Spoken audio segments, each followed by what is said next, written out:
Peace. I just wanted to take a moment and just build a little bit about the effeminization of the black male and just add my perspective on the subject matter.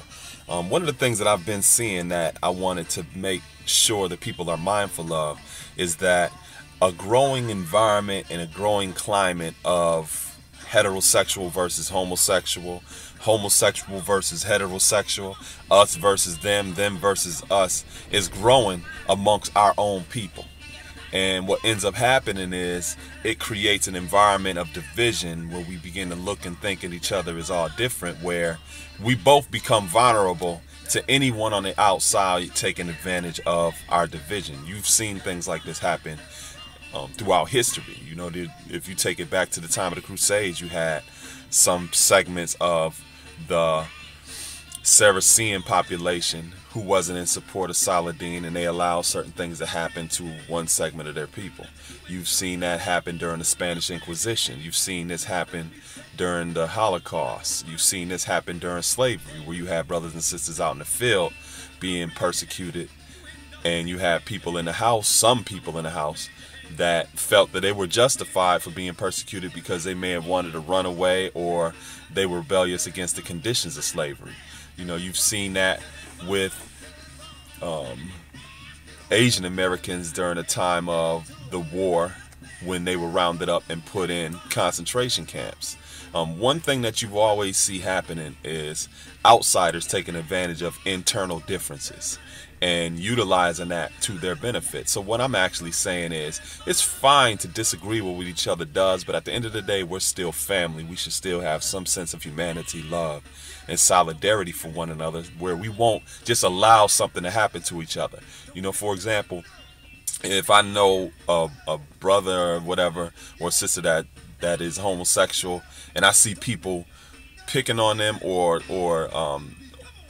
even if they're putting themselves in a position to where people feel as though they can talk to them that way, I won't stand there and allow nothing like that to happen.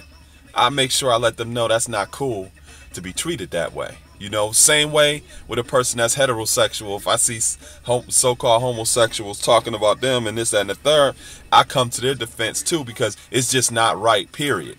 We should have some sense of love, solidarity, and humanity for one another, where we won't allow anybody to treat us unfairly, especially outsiders.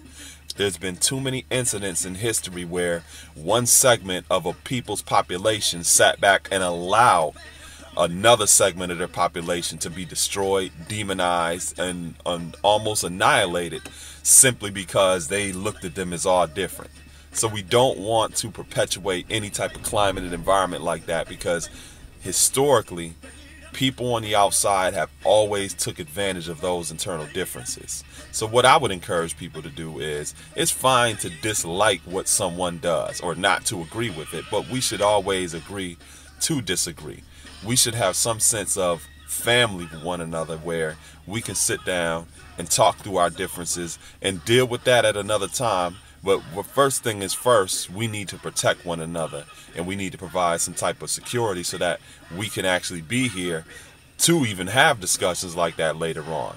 One of the things that's important is, when you look at people having this debate or this argument back and forth about what is, you know, what they like or what they dislike or what's right or wrong, if you see someone that you think what they're doing is wrong and you dislike it,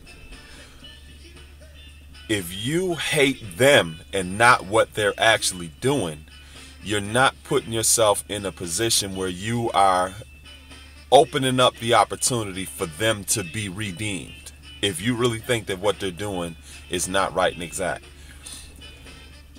Creating an atmosphere of hatred breeds an environment where they may not have the opportunity to redeem themselves.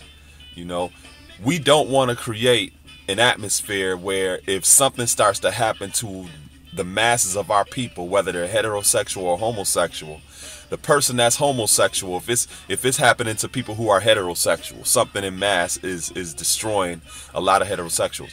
We don't want to create an environment of such hatred where homosexuals standing back with their arms folded talking about that's good, I don't care.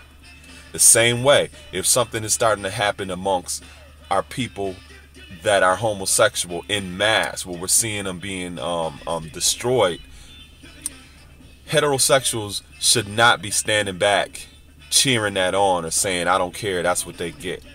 Because that does not serve the best interest of our people as a whole.